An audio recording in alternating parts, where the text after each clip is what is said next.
This meeting is being recorded.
Welcome, everyone. Thank you for joining us today for the Race to Zero's November Dialogues Transport Day. My name is Kevin Supley, and I'm the project lead for the World Economic Forum's Clean Skies for Tomorrow initiative, our global coalition working to achieve net zero aviation by mid-century. I work on the forum's Future of Mobility team, and in partnership with our Race to Zero partners, we are your hosts for this session. Over the next hour, we'll be discussing building a path for net zero aviation, together with leaders from across the aviation value chain who are driving real, tangible progress in transforming this hard-to-abate sector. 2020 has been a bit of an unusual year. The impacts of the COVID-19 pandemic have been devastating and have brought us to a strange new normal in our way of life. Hopefully, we'll soon be able to resume activities that we all miss, dining out, travel, meeting in person, though it may be some time yet. Aviation has been particularly hard hit by this crisis. This is, in fact, the worst economic crisis in aviation's modern history. Passenger volumes are down over 60%. Industry revenues have dropped over $400 billion just this year alone. We don't yet know when the crisis will end. But indeed, aviation brings tremendous societal and economic value, delivering international diplomacy, travel for business and leisure, and closing the distance between loved ones. We're working on a return to the skies as soon as possible, but aviation is also still a polluting industry. So while we struggle to find solutions for the pandemic, climate change remains a threat, and the time for action is quickly passing. So that's why, both at the forum and across the industry, we're working to address these global challenges with global solutions. Amidst all of this, there's room for optimism. Even as they face significant job losses and operate on skeleton staff, we've seen a doubling down of commitments across the aviation value chain to help transform the industry to one that is more sustainable. Just over the past few months alone, we've seen tremendous progress with voluntary declarations from the 13 airlines in the One World Alliance to be net zero by 2050, and creative partnerships with aviation consumers like Microsoft to accelerate the industry's energy transition. So that brings me to the topic at hand today. Is it possible to fly sustainably now? If not now, when? What are the technologies and collaborations happening now to get us to where we need to be? So let's get started. Thank you for joining us. First up, we'll hear from Charles Perry, aviation lead on the COP26 Climate Champions team, to provide opening remarks about the November Dialogues, COP26, and aviation's Race to Zero. Charles, over to you. Thank you very much, Kevin. Hello to each and every one of you. It's great to be here today on this important occasion. Welcome to the Race to Zero. Yes, I'm Charles Perry. I'm the aviation lead on the COP26 Climate Champions team, and I'm also founder of a business called Sustainable Future for All. I want to tell you, I recently got inspired and got to know an amazing woman. Her name is Dr. Catherine Cady Coleman. She's an astronaut. She lived at the space station, she flew the shuttle, and she really inspired me in these difficult, turbulent times in the last few months. Do you all know what the word astronaut means? Sailing the stars, navigating in space. Well, now we have to navigate to cleaner, clearer skies. We are on a voyage, a journey to a more sustainable future, and we need each of you to join us, to become not astronauts, but zero nauts. Zero nauts leave no footprint. we have to smash this, or as Taylor Swift or will.i.am might say, we have to kill it. Why? What is it? Pollution. If we don't kill it, it will kill us. And I'm not just talking about carbon dioxide pollution. I'm talking about all greenhouse gas pollution. So today, please take your organizational hats off, whether you're on the panel, whether you're in the audience.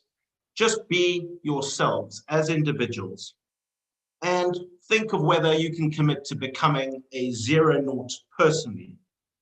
I believe we can get to net zero by 2050 for a hard to abate sector like aviation. I know we must get to net zero by 2050 or earlier, and I think we will get to net zero by 2050, but only if we collaborate radically.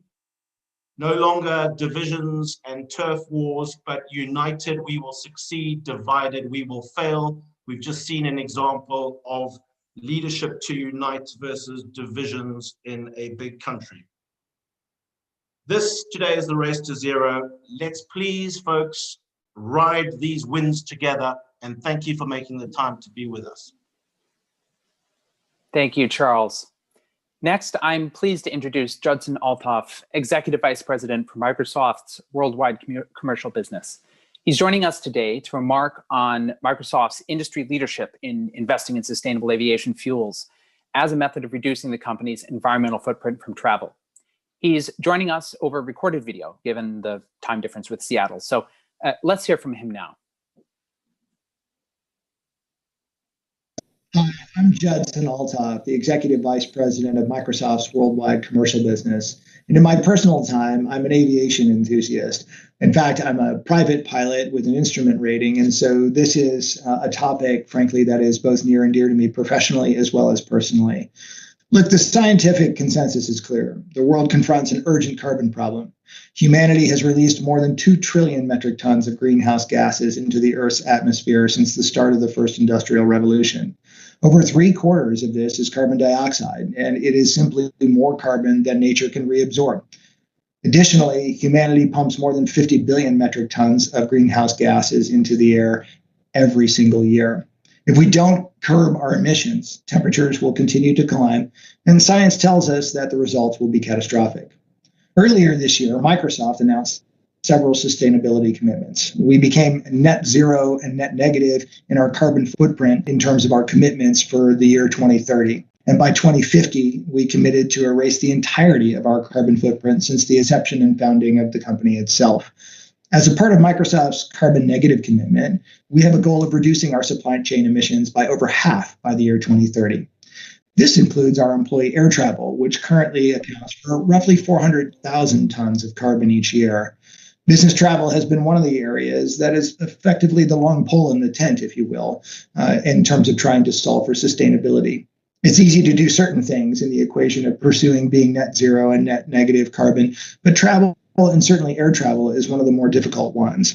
So this year, we decided that we would make an additional commitment relative to sustainability. And whilst right now, in the time of COVID, not many folks are traveling, we do expect business travel to return to significant and substantial levels. To address the challenge, we've formed partnerships with airlines like KLM and Alaska to invest in sustainable aviation fuel for our business flights. This past October, Microsoft partnered with KLM to purchase an amount of sustainable aviation fuel equivalent to all flights taken by Microsoft employees between the United States and the Netherlands on KLM.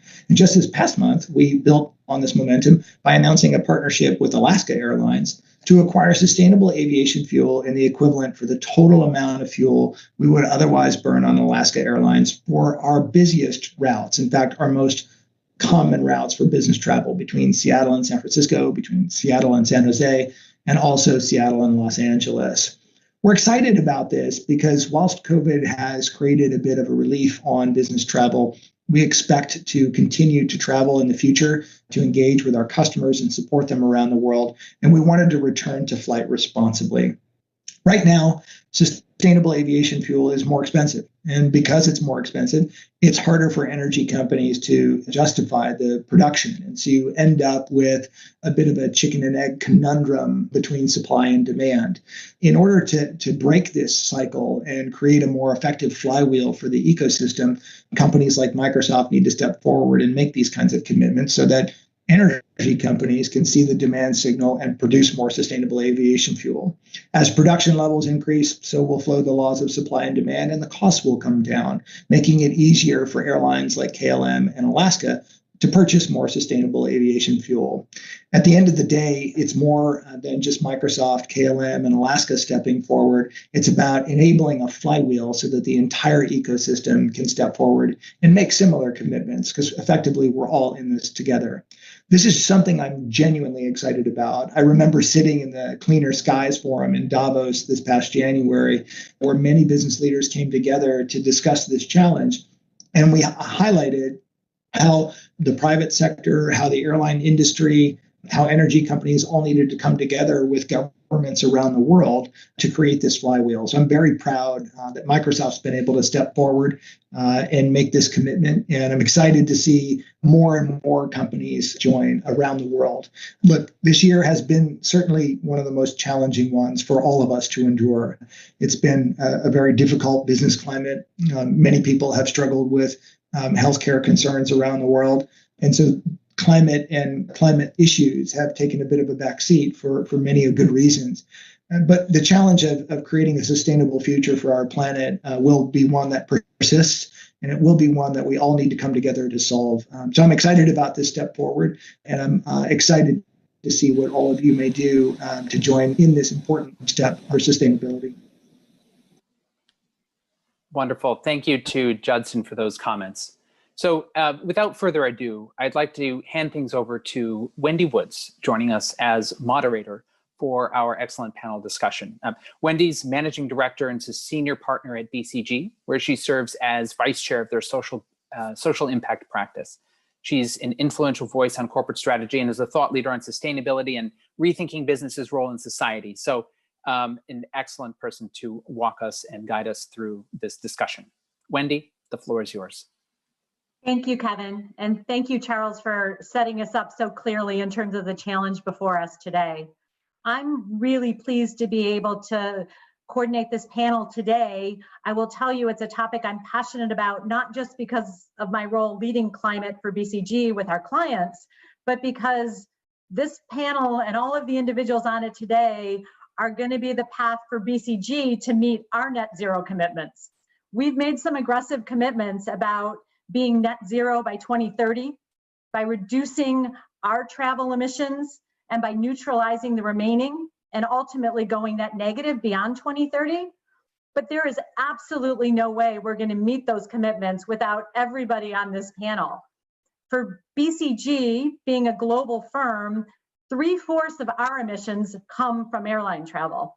So I find this discussion today not a nice to have, but something we have to do and something that is incredibly timely and urgent. COVID has been a challenge in the world. It's taught us how we can do some things differently, but as Kevin set us up, we know that we will need to fly for our economy and frankly for our humanity.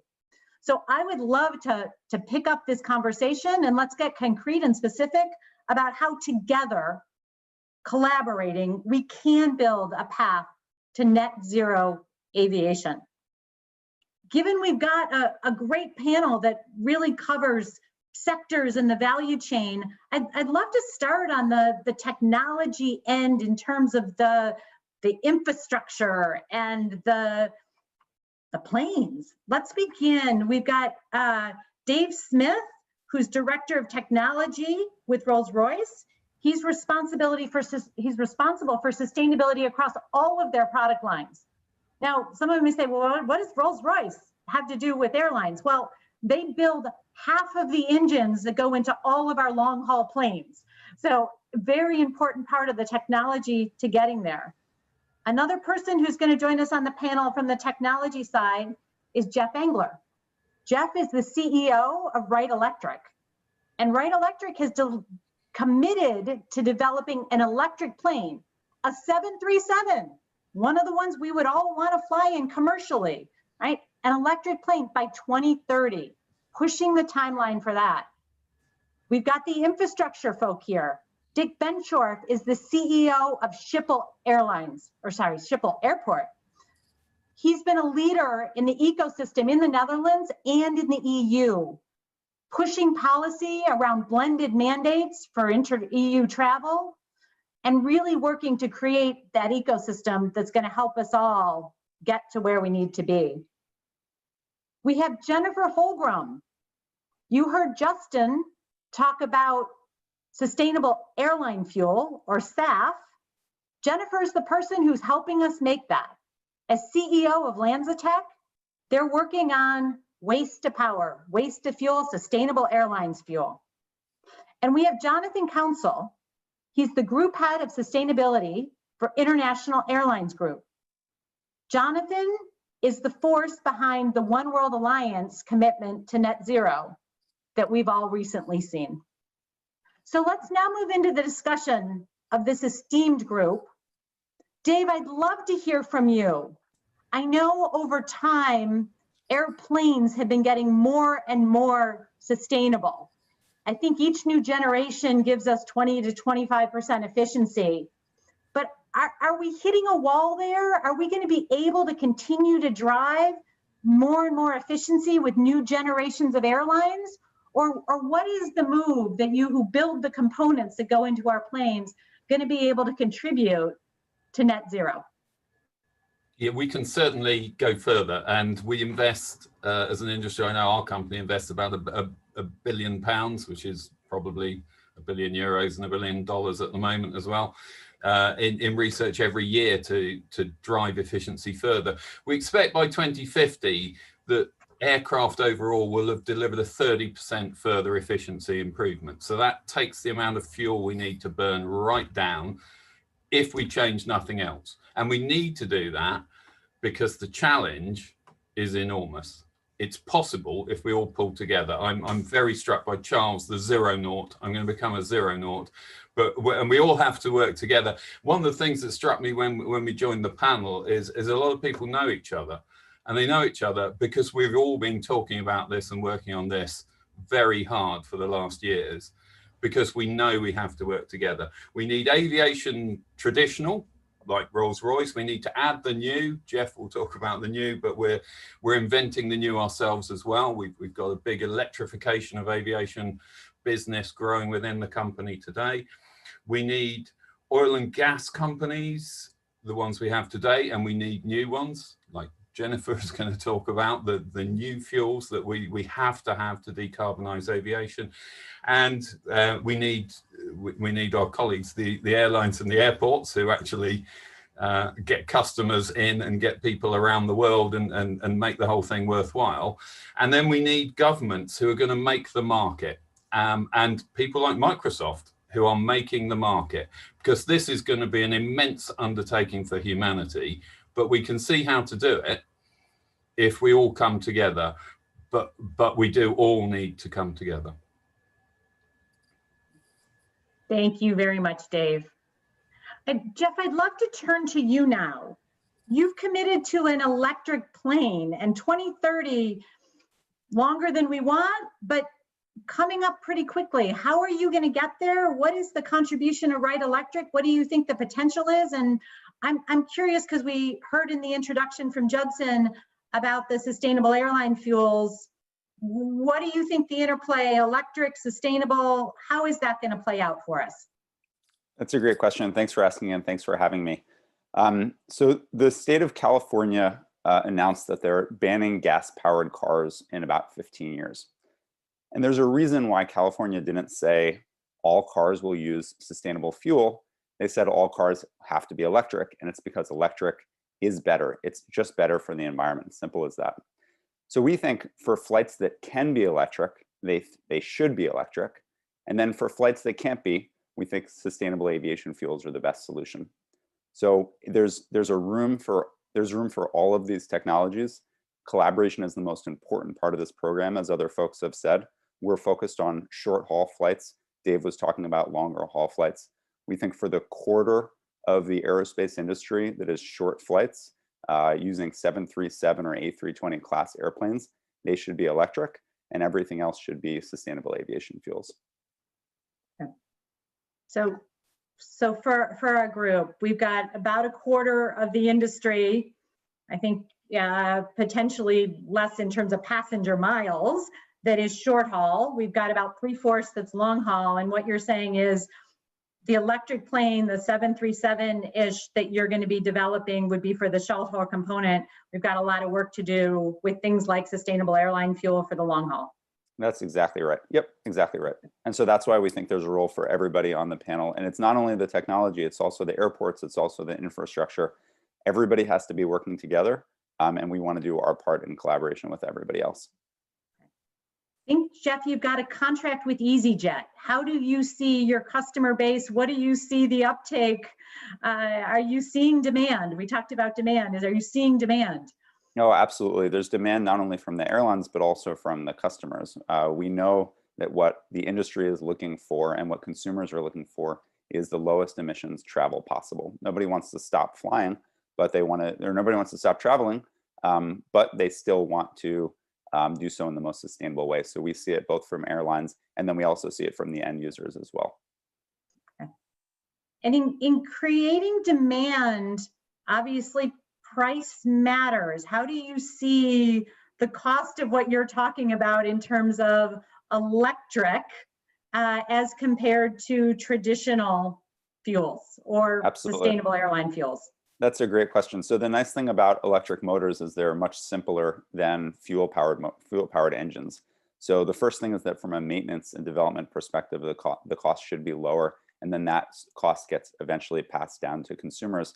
But then the cost of electricity and the cost of batteries are both coming down every single day faster than people might have expected. So we think eventually electric planes will not only be zero emissions, but will be lower cost, delivering higher profit margins for airlines and also lower costs for consumers. Thank you. Dick, I'd love to turn to you. As the CEO of Schiphol, you've been driving a lot in the ecosystem. How do you see us moving and accelerating, frankly, to net zero aviation and the role that airports can play? Yeah, thank you very much, and thanks for having me. It's the biggest long-term challenge for aviation, clearly. And I think you highlighted, as others do, the benefits of aviation, but we have to deal with sustainability. We have to deal with the carbon issue. There's the level of commitments, of course. And we, as an airport and a group of airports, we do have a commitment, including to be net zero at the airport already by 2030. But then, because we're not the biggest part of the emissions, to contribute to cleaning up aviation as a whole. And we want indeed, and others will talk about that as well, to have a clear perspective and a clear commitment on net zero aviation by 2050. No separate table, no separate commitments for aviation. The sector suffered a bit from being quite early with its own commitment and then struggled a bit to catch up with Paris. I think that is timely to do that now. And then it's all about the actions, of course. For ourselves, we have been trialing a taxi bot this year at the airport, so electrifying, pulling planes towards the runway and bringing them back instead of on their own motor. And we have been supporting, and that's really I would say, the line of attack for the coming decade, the development of sustainable aviation fuels. So there will be a first dedicated factory in Europe, in the Netherlands, being built. KLM supporting that, us supporting that, and we'll have a pilot as well for the other side of the sustainable aviation fuels, the other parts around synthetic aviation fuel to be developed, because bio is not the only pathway. We'll need synthetic fuels. We need hydrogen for that. So in Rotterdam, we'll do a pilot with even direct air capture there. And then we're trying to work together, because I hear that from everybody, and it's really about moving the whole ecosystem in partnership. And we're doing our best here to get the fuel players on board as well. So Sky Energy, of course, dedicated here, but Neste, Shell, Uniper, and others, big developments potentially ongoing in the Rotterdam area around hydrogen. And I think building those coalitions and getting those players involved extremely necessary. My biggest concern really is you're in a race, You're in a race against time and in a race for skill. That's climate change. But then if we get everything right, we probably have a fighting chance. But then everything has to work together like clockwork. Technology development, policy and regulation, investments. And it's really not yet. And that's where this policy and regulation dimension, the European Union, the Green Deal is so important. Because we scattergun at the moment with various measures. And then yes, you get pilots, and yes, you get a bit of taxation here, and then you start to add cost there. But let's focus on the big moves. Let's focus on, for example, mandating sustainable aviation fuels, get pricing right, and make those big moves. And that clockwork is not there yet, and that worries me a lot. What can we as a group across this broad set of actors here do to enhance the policy and what I'll use the word regulation that we need to drive this to where it needs to be? Yeah. First of all, be credible in terms of your own commitment and your own actions, of course. That's where it all starts. So everybody, we have to play our role, whether it's on the commercial side, the technology side, the infrastructure side, the deployment side. But secondly, have this type of dialogue as well with policymakers to get the policy part and the regulatory part right. Because if we don't do that, we'll see all kinds of first initiatives, first plant of this, first development of that.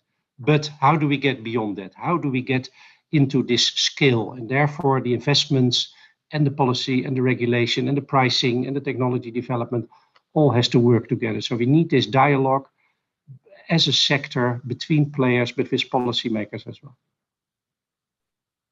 Thank you. Jonathan, I want to turn to you. As Group Head of Sustainability at IAG, you are the customer for the airplanes, of the airports, for the fuel that you buy, and you've made a very significant commitment with the One World commitment. Can you talk about what airlines think is possible, how they're going to get there? I hear all these nice words like, zero-based routing and rethinking the way we operate, but what can you do to get us there fast? Oh, Jonathan, are you on mute? I'm not. Hi. Hello. Good afternoon. Good morning. Good evening, everybody. And thank you, Wendy. Yeah, the One World announcement was a great project and a real example of, I guess, radical collaboration. It took about a year. All 13 airlines, though, are now fully committed. And the key was going back to the climate science, saying, so why net zero emissions by 2050? Link back to the science, because that tells you what you need to do. And it was great to be able to make the announcement that the KO Stop Taking event. I had to say it was a truly collaborative event, supported strongly by the One World team and their CEO, Rob Gurney, particularly.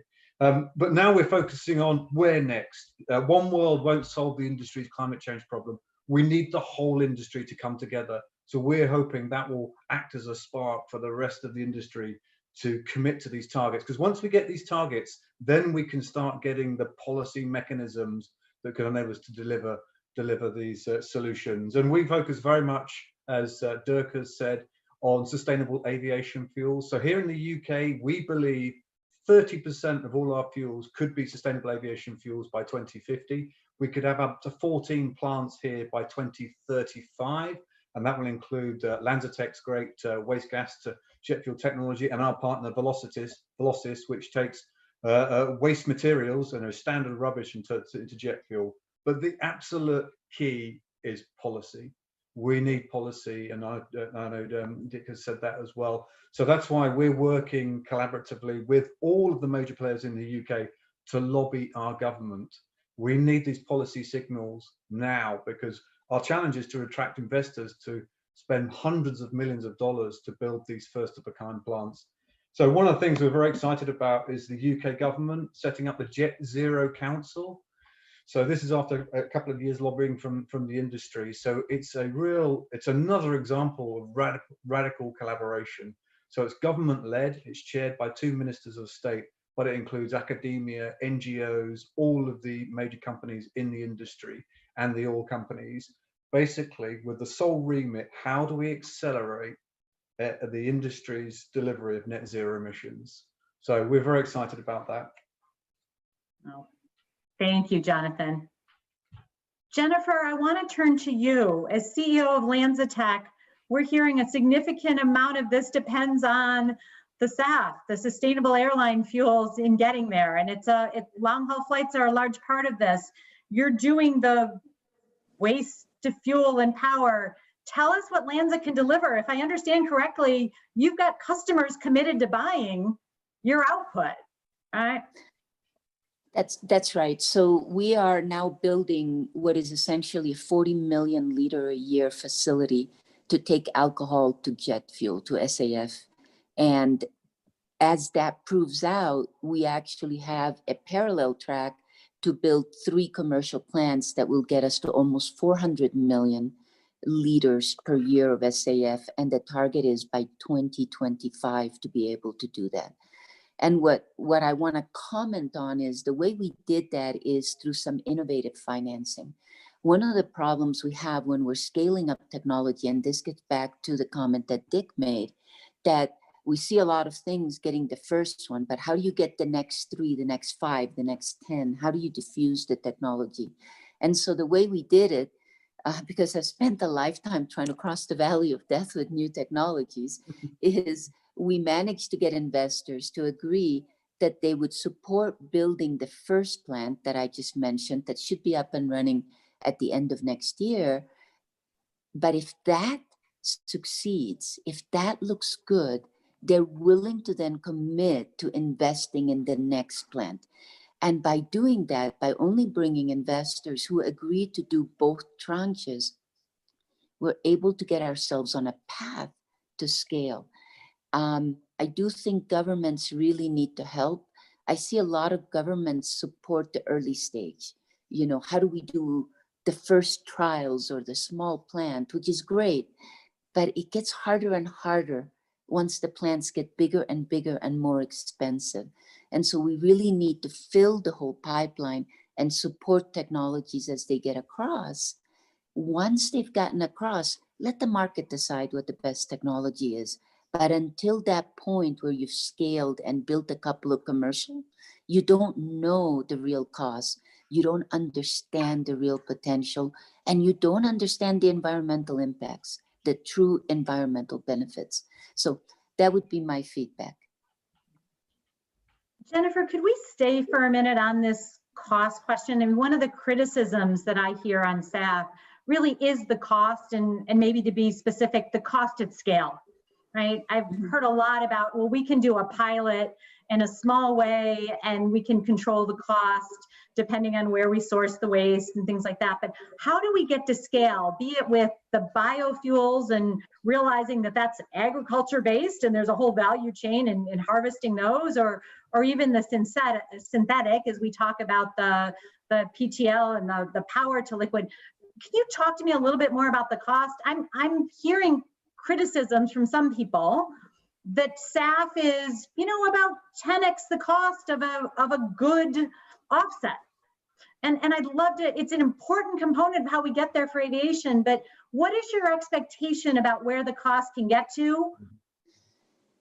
Yeah, and I think that's a great question, right? If the question is SAF going to compete in the next 10 years, and I'm using 10 years, not even a few years, with fossil-based kerosene, I'm not going to hold my breath for that. Okay, right now kerosene is as low as it's going to get, right? Nobody's expecting the price of petroleum to go above 60 anytime soon per barrel, right? And that's going to make it very difficult for SAF to compete. However, I do believe that if we get past the next 5 to 10 years, the prices will come down. And the reason they'll come down is because as these new technologies scale, right, they scale at a 0.6 factor, not a 1-to-1 per gallon as you get bigger and bigger and bigger. But we need the technologies to have gotten to the next stages so that people have the confidence to build really, really big ones. You know, I'm talking about 1 billion gallons of production capacity at a specific site. If you can get there, then the costs will come down because the steel that you're putting in the ground will get less expensive. The other thing, and a lot of people, not just ourselves, are focused on waste, because that's a feedstock that's readily available and inexpensive, right? In some cases, there's even a tipping fee because people want to get rid of it. So if you can do that, if you can really learn to access those feedstocks, again, the prices will continue to come down because your feedstock is normally 70 to 80% the cost of production. So as you can start to leverage those very cheap feedstocks, you will make real progress. I am really optimistic that if you think of it the way I do, which is Caro plus carbon, that we will be competitive in the next 5 to 10 years, if you think of it that way. But it has to be a cost of Caro plus carbon and not just Caro, because I think the dynamics are such that the price of conventional fossils will keep coming down. Demand will keep coming down, right? So these are things we need to factor into our equation. You know, we heard Judson talk articulately about the flywheel that can get going with customer demand and Microsoft's commitment to use sustainable airline fuels on some of their routes for their employees. Jonathan, we've heard you talk about the expectation, but, you know, Jennifer, you talk about a scale of, you know, billions of liters or gallons. How do we get to that scale, right? Is it just accelerating that flywheel? What do you need to change with your customer base and frankly, your investor base to continue to accelerate to reach that kind of scale? Yeah, absolutely. And as Jennifer said, it's critical, get those first plants built.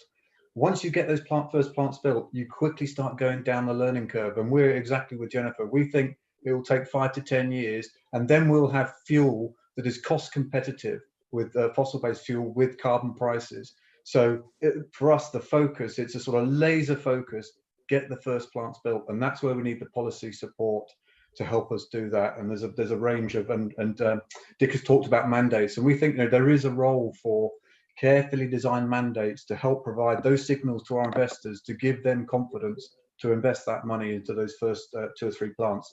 But and Jennifer has also mentioned carbon pricing, and this is really key. We need a global carbon price for our sector, and CORSIA is a great first step in that direction. And what we want to see is sort of a building on the good work we've got with that implementation of CORSIA, because that will eventually provide all the incentives we need to build the sort of 3rd, 4th, 5th, 6th, 7th, 8th plants. Thank you very much. Can I come back to some of the innovative topics we haven't talked about? I would love to hear someone talk to hydrogen. It's one of those things that I think people hold out there as a real opportunity. Is there someone who'd like to explain to us what that opportunity can be and how you may be playing in? Dave? Yeah, I'll talk about it. So you can use, potentially, we can use hydrogen in aviation in 2 ways. We can use it as a fuel for fuel cells to create electricity, and then it's sitting alongside the sort of battery technology we were talking about earlier for the short haul, for the smaller platforms, where it may be that using hydrogen and fuel cells competes with battery energy densities and might be more practical potentially. You can combust hydrogen in a normal, so almost in a normal car engine, and certainly in a gas turbine. You have to change, you have to modify some parts. It's not the same engine. It doesn't just drop in like a SAF does, like a LanzaTech fuel. We can just drop it in and our engines will work if it's blended. And we believe it will work 100% as well. And we hope to have news on that before Christmas as well. So that would be great. But you can burn hydrogen in a slightly modified gas turbine if you can prove the safety and the reliability. That will get you up to sort of medium range potentially. It still isn't going to get you into the long haul. It's still not going to get you a transatlantic flight, we don't believe, or we don't see how that would happen. But that could well be one of the tools we need. We said earlier, we've got to throw everything at this. There isn't one technique that's going to do it. hydrogen could be part of it. There are some challenges. First, we've got to make enough green hydrogen in the world. And today we don't. We make brown hydrogen. We burn methane to make hydrogen, which is making the whole thing worse at the moment. So we've got to make a lot of green hydrogen. It looks likely that there will be a hydrogen economy globally. But the thing about hydrogen is you can do quite a lot with it. You can use it for heat, power, propulsion. So other people are going to want to use the hydrogen.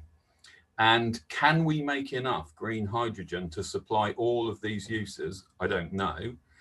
Can you get it globally so it's at every airport? Because there's no point flying from one airport with a lovely hydrogen supply and landing at one without any, because that's the end of that journey.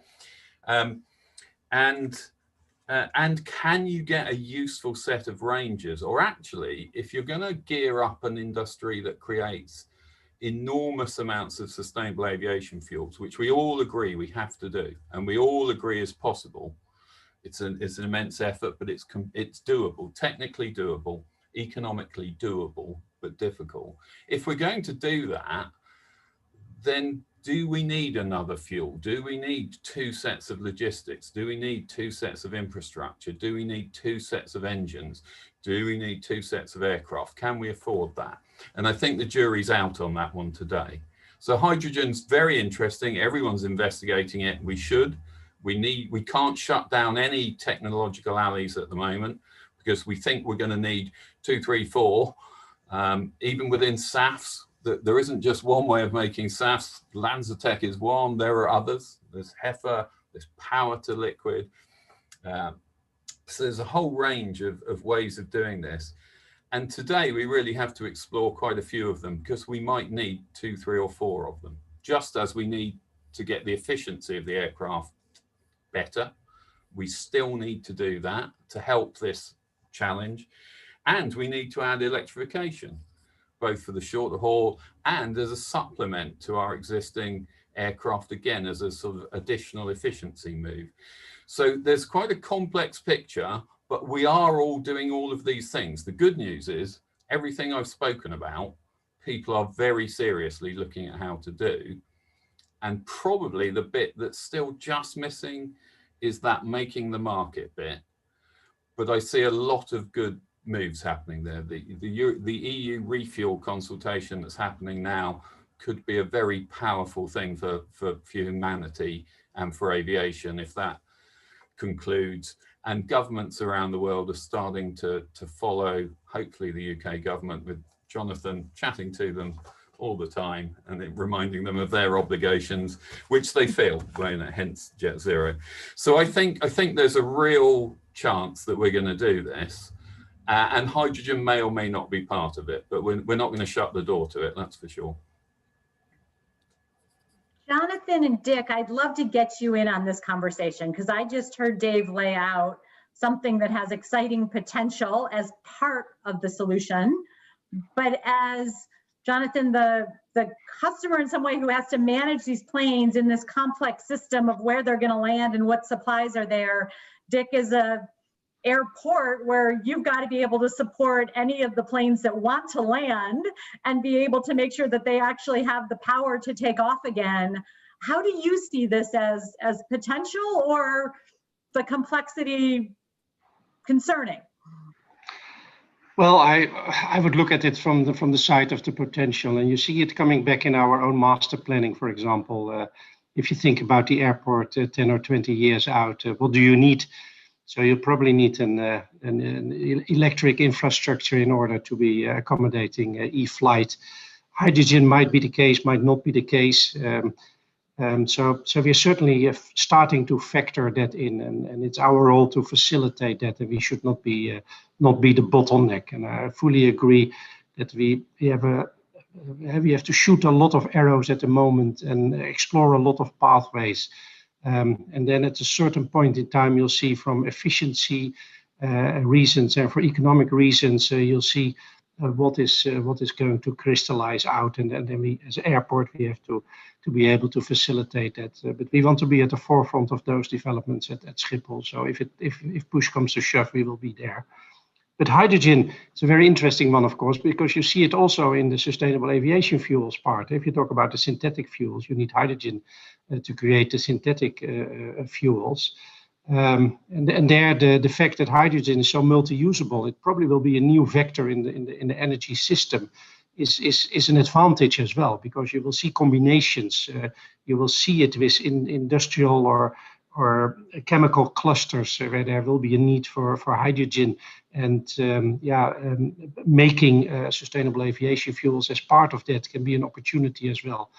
And probably for a while we need to settle for hybrid solutions at the same time. There will be a real problem in terms of supply of green hydrogen. But there's the potential of blue hydrogen as well, indeed, made from natural gas, but then with CO2 capture and storage. And that probably won't be the 2070 solution, but it will certainly be part of the 2030 and the 2040 solution. And we have to take those routes into account as well. I don't think there's any alternative for that, because we always underestimate how big the system is. The energy system as such, the aviation energy system, and how big the investments we need to make. So we can't be too picky. We only want to do this, we only want to do that. It has to be 100% now, because we have to get going. Hi, yes, and we agree with you, Dick. There, we think that hydrogen has a role to play. I mean, when you look at all the roadmaps that have been produced for aviation this year, that it's quite clear there's no silver bullet. We need everything to be able to get to net zero emissions, all technologies and sustainable aviation fuels and so on. So we believe, as has previously been said, we think it's short haul, smaller aircraft, short haul, but we do have to overcome some of those challenges that have been mentioned around availability of hydrogen, competing with other sectors. It's non-drop-in, so you have to modify obviously the engines and the fuel supply systems. But on the opportunity side, we think there's real complementarity with power to liquids, because it will enable that supply of hydrogen that enables you to get to power to liquids quicker, which we think will be probably the primary sustainable aviation fuel post 2035. So real complementarity there. And also, of course, they are truly zero carbon. There are no CO2 emissions from hydrogen powered aircraft. And we believe there are also some potential benefits for non-CO2 emissions, which is another issue that we need to address as a sector. So we think, yeah, absolutely, potentially it could be a part of the mix. May I make a yes, comment on please. that? I want to get Jennifer in, and I want to get Jeff in on this conversation. So Jennifer, please go, and then Jeff will turn to you. So we're a big believer in hydrogen becoming an important part of the future of both aviation and liquid fuels. As was stated, one of the reasons is not just the power to X, but also the fact that conversion of waste products, the addition of hydrogen in those systems actually increases yield. Okay, if you use a waste feedstock, whether it be biomass or municipal solid waste, often the amount of hydrogen available to convert all the carbon is not there. So green hydrogen will play a role in increasing the productivity out of those waste resources.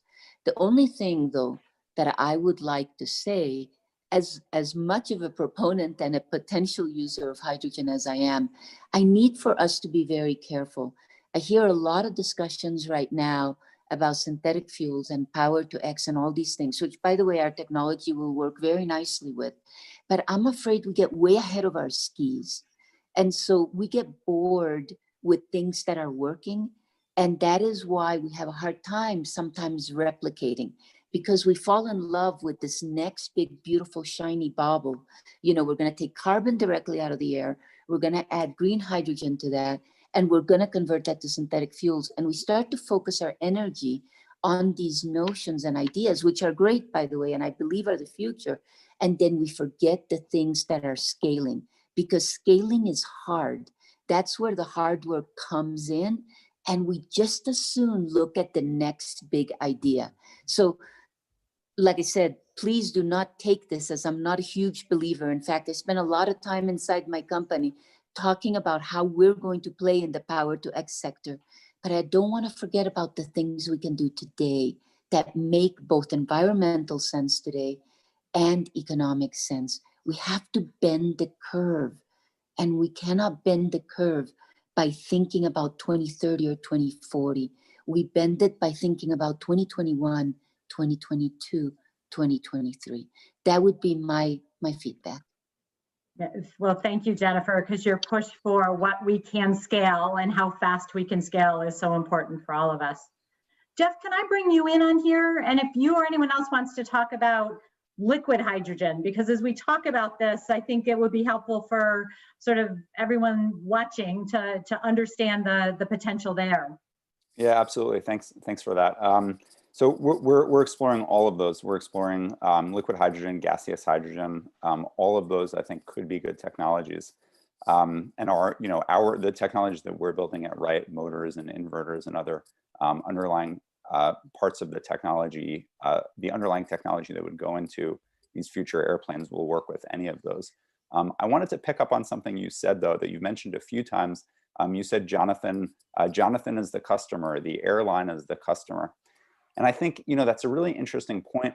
I think what's interesting about aviation, though, is that the airline isn't actually always the only customer. It can be governments, and it's the consumers themselves. So going back to the example of California, the government of California announced that they want all cars to be eventually electric. The government of Norway has announced that they want all their short flights to be electric. There's a lot of work that governments and that also organizations like the World Economic Forum can do to help get the conversation going and shift the narrative. So I think, and especially right now, what's going on in the aerospace world, airlines are hamstrung. They have tons of operational challenges. They might not always be thinking 10, 15, 20 years out. Obviously, we want everybody to do that, but they have day-to-day work to be done. I think the role of the governments and the role of organizations like the World Economic Forum cannot be overstated. And in a sense, that's where a lot of this change will happen. And so I think, of course, it's got to be collaboration, but I just wanted to sort of make that point because I've heard you mention it a few times. And I think governments and other agencies can also be really have to be part of this. This group has had tremendous insight. I hate to have to move to close, but I think we're going to have to keep us moving. Could I ask for closing comments? I think we've got probably about 30 seconds per panelist, but if you could all give us your closing wisdom, I'd be grateful. We can just go round if someone wants to jump in. I'll kick off. I think what we're all saying is we need to make the technology we've got today more efficient. We need new technology, and we need sustainable aviation fuels. And all of those things are possible. All are being worked on now. And we need to cooperate to do that. And we need governments and policy to help drive that and help support that, because it's an immense undertaking, but it's one we're all really so excited to do as we all become zero noughts. Thank you, Dave. I find it amazing how the discussion has evolved. If you would have had this panel 2 years ago, it would have been very different in terms of the evaluation of where we are, what the options are, how to do it, and how to bring all the dimensions from technology up until the customers and the commercial side together. So I think as an industry, we are really evolving, but we still have to make a bigger impact in terms of our credibility towards society, as well as getting the policy piece right. Hi, Wendy. I'm happy to go next if. Please. So yeah, and I think the theme radical collaboration is absolutely the key message for me. I mean, climate change is not going to be solved by any one company or even one set of companies. It's an industry challenge. It needs an industry solution. So I think, and I certainly seem to spend, I'd say, at least 80–90% of my time out of not talking to within the airline, but to other companies.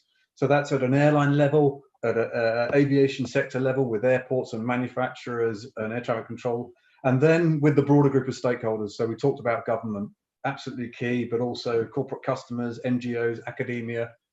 All those, we have to work at all those levels to make this happen and ensure that we can deliver our net zero emissions by 2050 ambition. Thank you. Jennifer? Sure. The key comment I would make is that we are often creating false choices of one thing versus another. And so the theme of today of collaboration and getting to zero as quickly as possible is really the key. We need it all, and we need it now. No more time for debate, no more time for discussion. Give it a shot. If it doesn't work, move on, but don't overthink it. We're overthinking solutions, approaches, government legislation, etc. And by overthinking it, we're not setting things in motion fast enough. And I think we're all watching the world. It's on fire, right? Time to act. Jeff?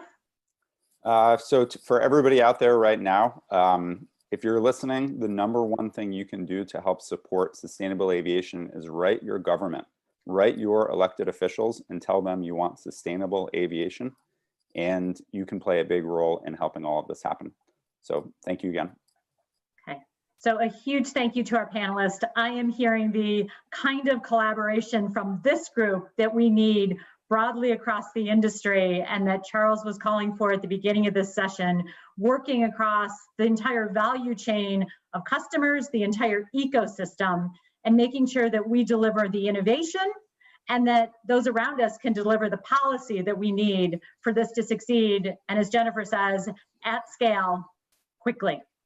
So I'm going to hand over to Jane Upe. So Jane, if you could please pick up now, I'd be very grateful. Jane is the Chief of the Environmental Unit of the International Civil Aviation Organization. Thank you, and good day, everyone. The current crisis affecting aviation is unprecedented, but so is the volume and speed of initiatives for disruptive, revolutionary solutions for a greener aviation.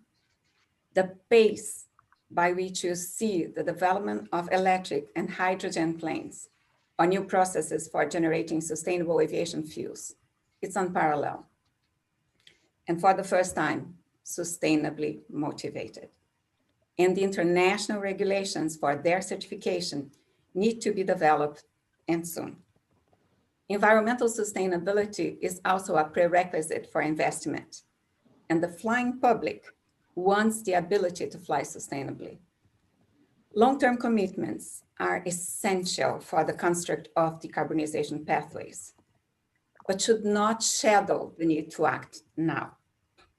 ICAO, with its 193 member states, is leading and facilitating action now to keep net carbon emissions from international aviation from 2020 at the same level, by implementing a basket of measures that includes green technologies, sustainable fuels, operational improvements, and CORSIA, ICAO's global carbon offsetting and reduction scheme for international aviation, the first global market-based measure for our sector. While our priority is and will remain in-sector measures to reduce emissions, CORSIA is a complementary measure to ensure the achievement of carbon neutral growth. I'm happy to inform that CORSIA is on track.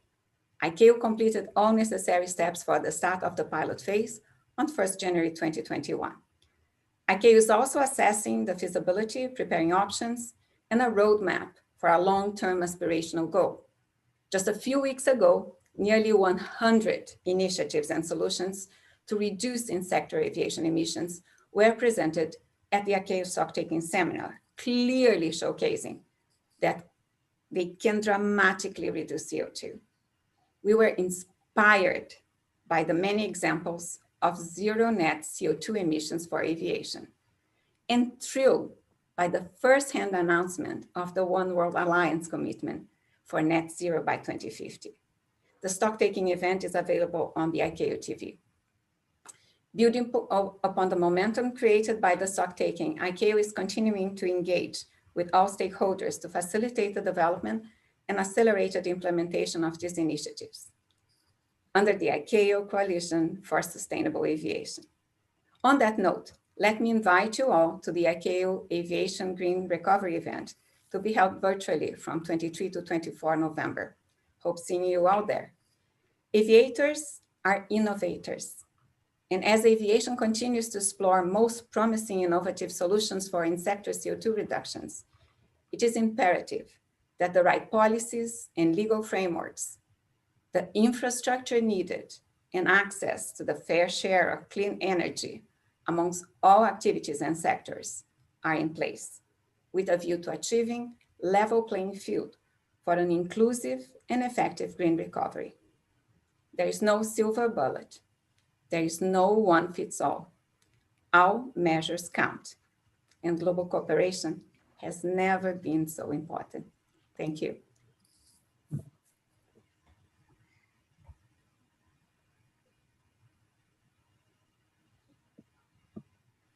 Yeah, this is Christoph Wolf. I'm the head of mobility at the World Economic Forum. As a World Economic Forum, we have put together the Clean Skies of Tomorrow coalition that has been referred to over the panel, and I'm thanking everybody for being with us today. Let me say a few words at the end to close out. I think this was, as Dick said, we would not have had this optimistic panel 2 years ago, so this is great. And we learned a couple of things. Yeah, so we learned that we need it all and we need it now, echoing what Lanzatek was saying. We do have enough energy on the planet, yeah, for green hydrogen. I think we learned that 3% of the Sahara will actually supply the energy in the future, so we just need to make it happen. In terms for scaling, sustainable aviation fuel is basically a great recipe for scaling, because you can blend it. You can start with 5% today, and you can get it up to 100%. And you can even do it with the given infrastructure. Energy, electric and hydrogen will play a role, but we actually have the technology there today in order to make it scaling.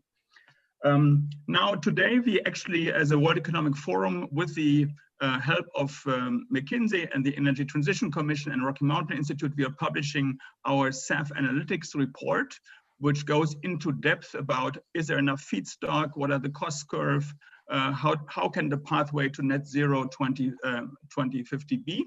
And we would invite all of you to read this.